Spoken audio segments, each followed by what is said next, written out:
1792년의 공포에서 살아남을 수 있을까요? 런던에서 가장 무서운 곳이 감옥이 아니라 병원이라고 들으면 어떨까요? 1792년 런던은 광활한 제국의 심장부, 연기와 그리고 상상조차 할 수 없을 만큼 깊은 비참함이 뒤섞인 대도시였다. 도시의 공기는 탁하고 탄석탄의 도끼, 악취가 진동하는 템스강, 그리고 좁은 골목길에 쌓인 수천 구의 시체에서 풍기는 악취로 가득했다. 이성을 뽐내는 시대, 계몽주의 시대, 철학자들이 인권을 놓고 논쟁을 벌이던 시대였다. 그러나 세련된 다실과 귀족의 궁전에서 몇 걸음 떨어진 곳에는 그와 정반대의 기념비가 서 있다. 감옥도 지하 감옥도 아니지만 런던탑보다 더 많은 고통을 안겨주는 곳이다. 베들럼 왕립병원이지만 런던 시민들과 세상에는 단 하나의 이름, 베들럼 베들람으로 불린다. 그리고 1792년 베들럼은 단순한 미치광이들을 위한 정신병원이 아니라 이 도시에서 가장 악명 높고 충격적인 관광 명소가 되었다. 단돈 1펜이면 배짱 있는 시민이라면 누구나 티켓을 살 수 있습니다. 그들이 사는 것은 자선이나 방문이 아닙니다. 조롱할 권리를 사는 것입니다. 그들은 인간 동물원에 입장하기 위해 돈을 지불하는 것입니다. 그곳에서는 남녀가 함께 사슬에 묶여 제정신과 존엄성을 박탈당합니다. 온 가족이 이곳을 일요일 나들이 장소로 삼습니다. 젊은 신사들은 시녀들을 데리고 스스로 왕이라 칭하는 미친 톰을 비웃거나 구석에서 벌거벗고 더럽게 울고 있는 여자를 보며 가식적인 공포에 움츠러듭니다. 베들렘의 문은 동정심을 위해 열리는 것이 아니라 잔혹한 오락, 즉 대중적 오락으로 포장된 인간의 타락상을 구경하기 위해 열립니다. 동전을 내고 웅장한 문을 통과하자 방문객들은 말로 표현할 수 없는 공포를 목격했습니다. 하지만 당시의 감각으로는 지극히 당연한 일이었습니다. 가장 먼저 그들을 강타한 것은 악취였습니다. 인간 배설물, 썩어가는 집, 악취 나는 땀, 그리고 질병이 뒤섞인 벽과 같았습니다. 그것은 농축되고 버려진 인간의 냄새였습니다. 그리고 그 다음은 소리였습니다. 누구든 악몽에 시달릴 만한 시끄러운 합창이었습니다. 날카로운 비명, 낮고 후두음으로 울려 퍼지는 울부짖음, 돌에 부딪히는 쇠사슬의 리드미컬한 덜컹거림, 그리고 무엇보다도 높은 천장에 메아리치는 광적인 웃음소리였습니다. 주요 전시실은 감방이 늘어선 긴 복도였습니다. 하지만 감방이라는 말은 관대한 표현입니다. 그것은 우리였습니다. 환자, 즉 수감자들은 온통 전시되어 있었습니다. 많은 사람들이 반쯤 벌거벗고 더러운 누더기를 걸치고 있었는데 그 누더기는 그들의 겸손함을 거의 가리지 못했습니다. 설령 있다고 해도 말입니다. 어떤 이들은 차가운 돌담에 바로 쇠사슬로 묶여 있었고 짧은 쇠사슬이 발목과 손목을 파고들었으며 그 아래 피부는 궤양과 감염으로 뒤덮여 있었다. 바닥은 집과 배설물이 뒤섞인 역겨운 혼합물로 뒤덮여 있었다. 방문객들은 이 광경을 보기만 한 것이 아니라 서로 교감했다. 지팡이로 환자를 찌르고 음식 조각을 던지고 욕설을 퍼부어 반응을 유도했다. 그리고 치료가 이루어졌을 때 그 자체도 그 광경의 일부였다. 당시 의료의 잔혹함을 감추려는 시도는 전혀 없었다. 방문객들은 이발사 겸 외과의가 환자를 의자에 묶고 피를 뽑아내는 모습을 지켜볼 수 있었다. 검은 피가 그릇에 솟구쳐 오르는 모습은 악액질을 배출해 줄 것이라는 믿음 때문이었다. 환자들이 거의 익사할 때까지 얼음물에 강제로 잠겨있는 광경도 볼 수 있었다.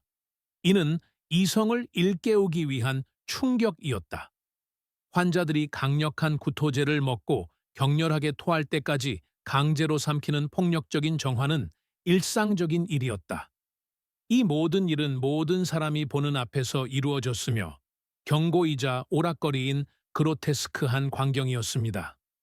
하지만 1792년 유난히 습한 가을날 전혀 다른 종류의 방문객이 베들렘의 문턱을 넘었습니다. 그의 기록은 의도적으로 가렸기에 본명은 밝히지 않겠지만 에드워드라고 부르겠습니다. 에드워드는 싸구려 스리를 추구하는 한가한 귀족이 아니었습니다. 그는 젊은 의사였고 계몽주의 시대의 인물이었으며 도덕적 치료에 관한 새로운 프랑스 논문들을 읽었습니다. 그는 비웃을 돈 한 푼 가지고 온 것이 아니었습니다. 그는 노트와 무거운 영혼을 가지고 무언가를 찾기를 바라며 왔습니다. 어쩌면 구원할 인간성을 엿볼 수 있을지도, 아니면 자신이 선택한 직업에 대한 최악의 두려움을 확인시켜 줄지도 모릅니다. 다른 방문객들이 손가락질하며 웃는 동안 에드워드는 냉정하고 공포에 질린 시선으로 관찰했습니다.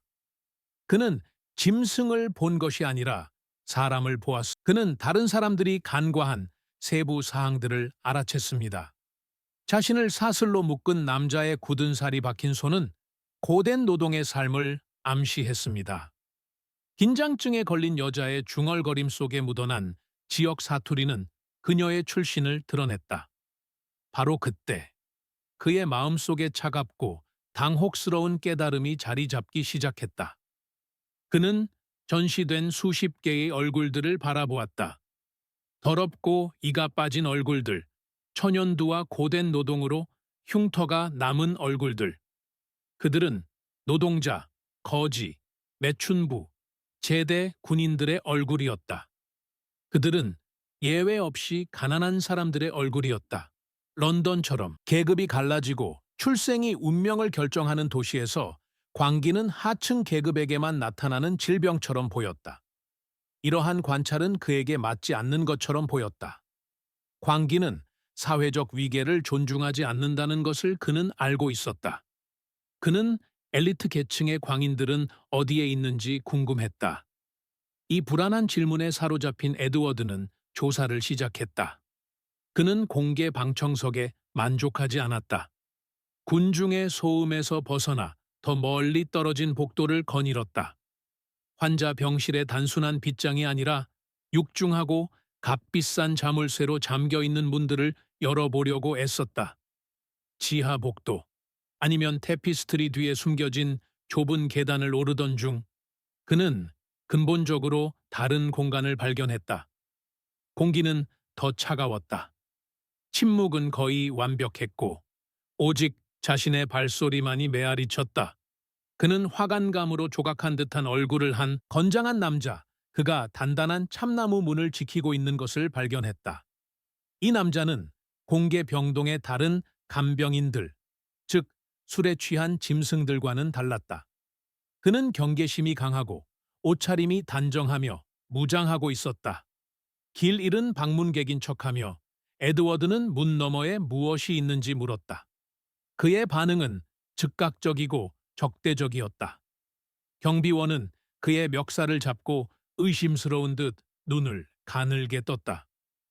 여긴 사적인 공간입니다. 그는 낮고 위협적인 목소리로 으르렁거렸다. 특별한 환자들을 위한 당신 눈에는 안 됩니다. 적대감, 비밀스러움, 그리고 그 문의 견고함.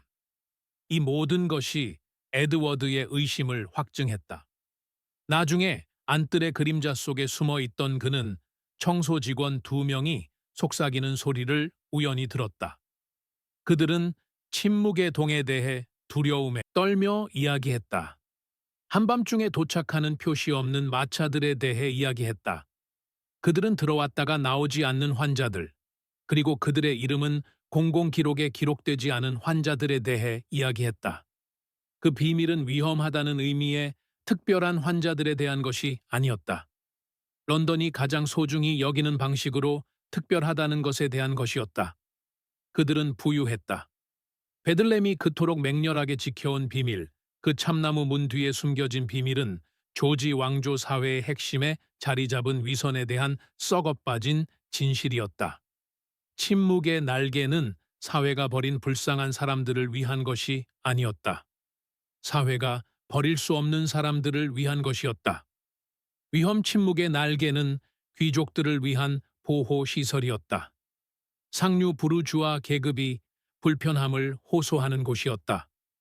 광기는 그 고통에 있어 민주적인 것처럼 보였지만 그 치료는 계급에 따라 엄격하게 구분되었다. 만약 농민이 미쳐버리면 그는 모두의 오락을 위해 공개 갤러리에 쇠사슬로 묶였다.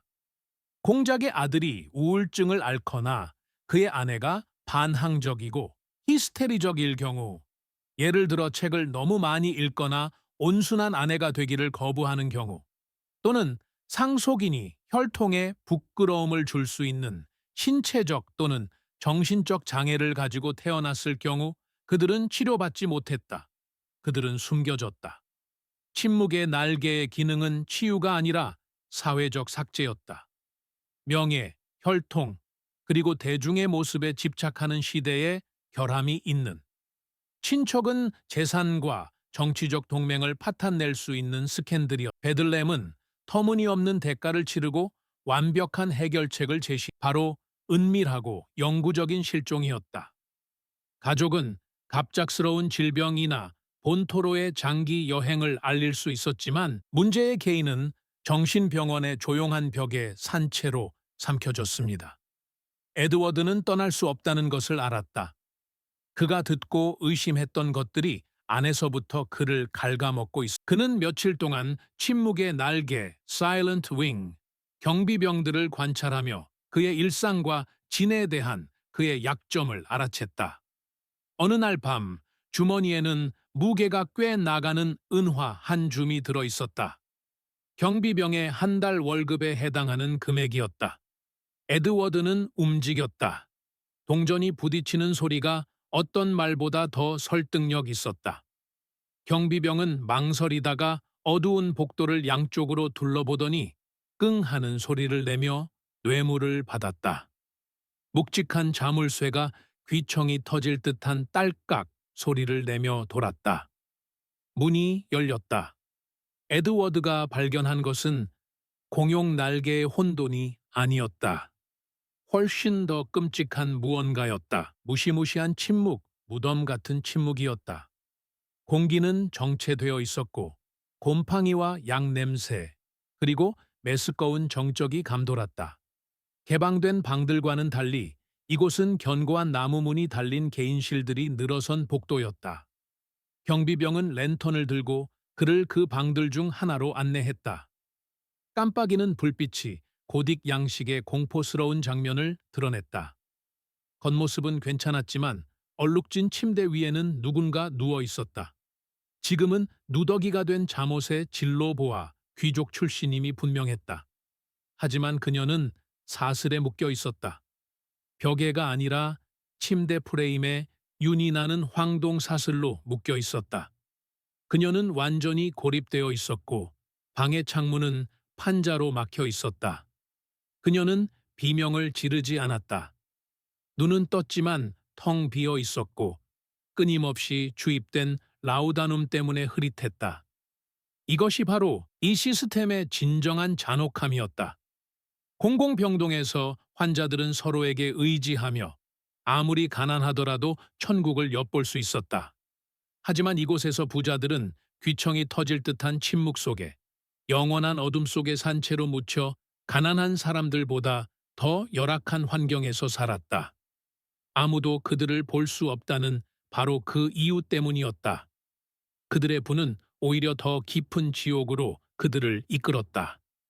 경비원이 병에 정신이 팔려 있는 사이 에드워드는 더 깊이 들어갔다.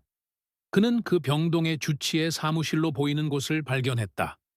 책상 위, 손전등 불빛 아래 그는 등골이 오싹해지는 무언가를 발견했다. 그것은 일기였다. 꼼꼼하게 기록된 일기였는데 치료법이 아니라 실험에 관한 것이었다. 대중의 감시도 윤리위원회 존재하지도 않았는데 의 감시도 받지 않은 채 베들렘 병원의 의사들은 부유하고 비밀스러운 환자들을 마치 실험용 쥐처럼 이용했다. 에드워드는 토하고 싶을 만큼 끔찍한 메모를 읽었다.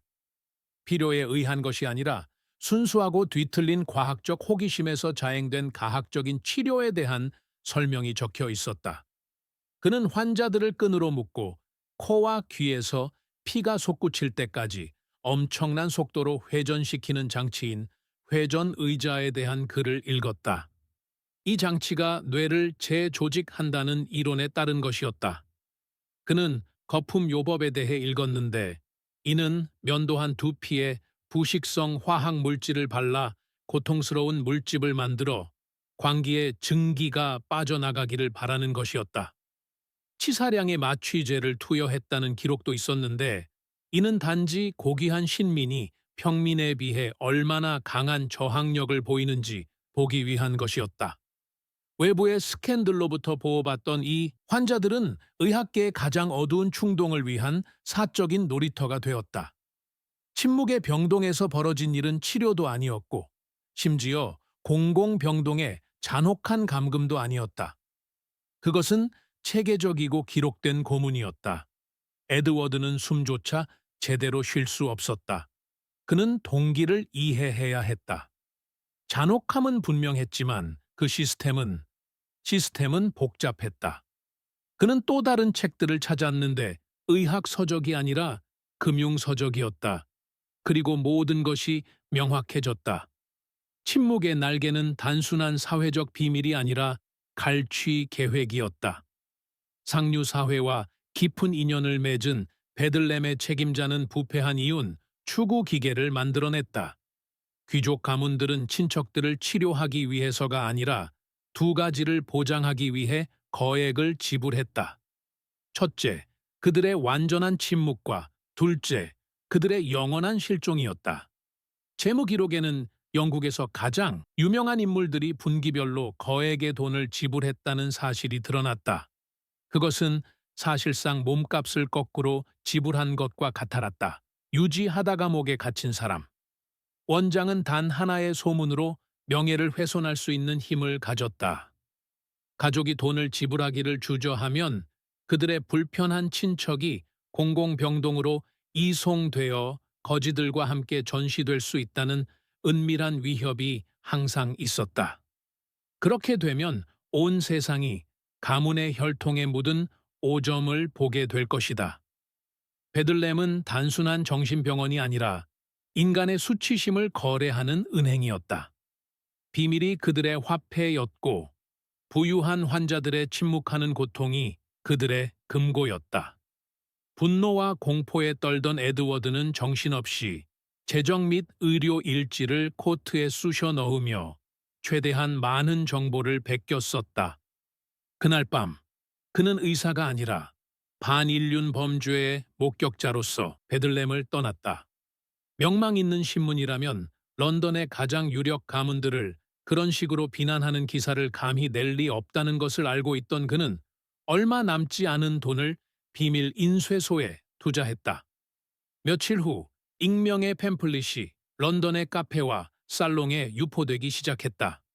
제목은 베들렘의 숨겨진 부잣집 병동의 비밀이었다. 효과는 즉각적이었지만 에드워드가 바랐던 방식은 아니었다. 런던을 충격에 빠뜨린 스캔들은 잔혹함의 폭로가 아니었다. 베들렘이 잔혹한 곳이라는 것은 누구나 알고 있었다. 그 잔혹함을 보기 위해 한 푼이라도 냈으니 말이다. 충격은 바로 위선이었다. 그토록 미덕과 예의를 가장하던 엘리트들도 자신들이 경멸하는 가난한 사람들만큼이나 흠이 많다는 사실이 폭로된 것이다. 스캔들은 귀족들이 미치광이들을 음울한 비밀주의라는 사치 속에 숨기고 가난한 사람들은 대중의 조롱거리로 내세웠다는 사실이었다. 중산층은 속았다고 느꼈다. 동물원을 보기 위해 돈을 냈지만 가장 이국적이고 귀중한 전시품들은 볼 수 없었다. 그 분노는 도덕적인 것이 아니라 사회적인 것이었다. 팸플릿으로 인한 소동은 비록 피상적이기는 했지만 행동을 촉구하기에 충분했습니다. 자신의 사촌이나 고모가 그 병동에 있었을지도 모르는 사람들로 구성된 의회는 조사위원회를 구성했습니다. 예상대로 우스꽝스러운 일이었습니다. 증인들은 겁을 먹고 기록은 사라졌습니다. 베들렘 병동 소장은 조사관들이 도착하기 전에 장부를 매우 효율적으로 소각했습니다. 최종 보고서는 결론이 나지 않았습니다. 그러나 비밀은 드러났습니다. 침묵의 병동은 조용히 폐쇄되었고 살아남은 몇 안 되는 환자들은 시골의 사립정신병원으로 이송되거나 조상 대대로 살던 집 다락방에 갇혔습니다. 소장은 후한 연금을 받고 은퇴했습니다. 에드워드, 만약 그의 이름이 에드워드였다면 그는 사라졌습니다. 아마도 프랑스나 미국으로 도망쳤거나 아니면 그가 폭로한 사람들에 의해 영원히 침묵당했을지도 모릅니다. 그리고 베들렘은 계속되었습니다. 1페니만 내는 인간 동물원인 공공병동의 공포는 수십 년 동안 계속되었습니다. 비밀 병동의 스캔들은 잠시의 방해에 불과했음. 진정한 개혁, 도덕적 치료, 그리고 정신질환자는 짐승이 아니라 병든 사람이라는 급진적인 생각은 아직 멀었습니다. 부자들의 어두운 비밀은 드러났지만 런던의 영혼에 오점을 남기고 의학사의 부끄러운 한 장으로 기록될 베들럼의 유산은 이제 막 시작일 뿐이었습니다. 이 이야기에 감동하셨다면 좋아요를 눌러주시고 채널을 구독해주시고 가장 좋았던 부분을 아래에 댓글로 남겨주세요. 여러분의 의견은 저희에게 매우 소중합니다.